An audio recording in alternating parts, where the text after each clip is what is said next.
We arrived in Donetsk to snow. It was about 5 a.m. and we had just gotten off a 12-hour train ride from Simferopol, the political capital of Crimea. Our first stop was McDonald's, where we grabbed food on foot by the drive-thru window in the early morning hour. After recharging our batteries, we took to the streets of Donetsk. We weren't alone. Hundreds of Ukrainians, some in military fatigues, met up in front of the Donetsk Regional Administration Building. Aside from Russian flags, they also hoisted up orange and black St. George flags, symbolizing Russian military valor. They also came with flags used by Russian nationalists and flags representing the breakaway Soviet Republic of Donetsk that lasted just 36 days. For the first time, Cossacks also showed up to applause from the already assembled pro-Russian crowd. They reportedly were brought up from Crimea following the referendum there and brought their own blue, yellow, and red flags.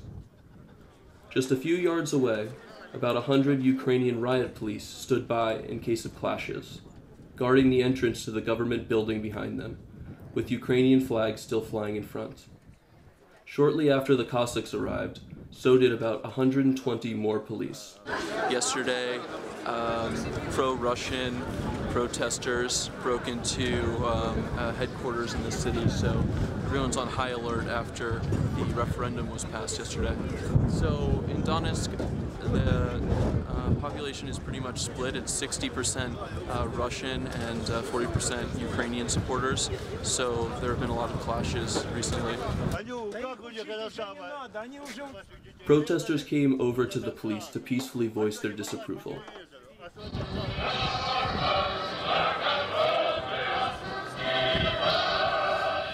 Most of the people here were in their 20s and 30s, but there was a significant group of older folks.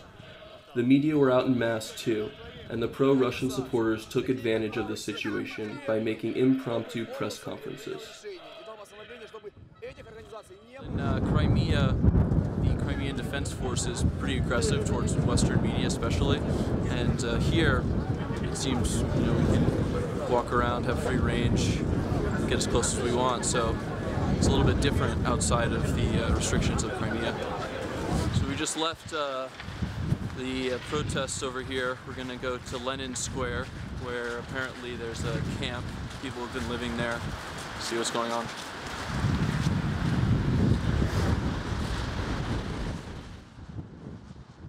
Lenin Square is named because of this, a colossal statue of Vladimir Lenin.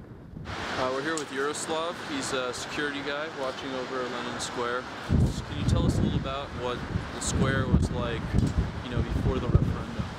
We stay here and save this monument and this place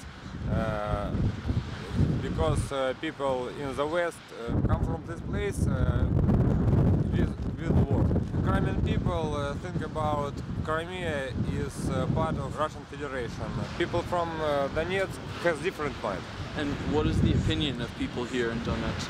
People from Donetsk think about peace with Russian Federation and don't want war. It's our town.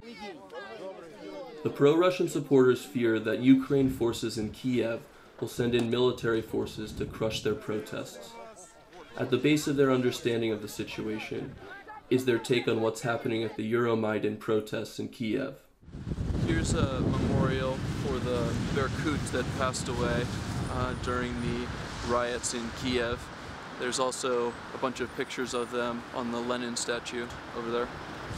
So the pro-Russian people in the square here are supporters of the Berkuts, the Ukrainian riot police, because they felt that the protesters were fascists, kind of Nazis, that were clashing against the stability of the government.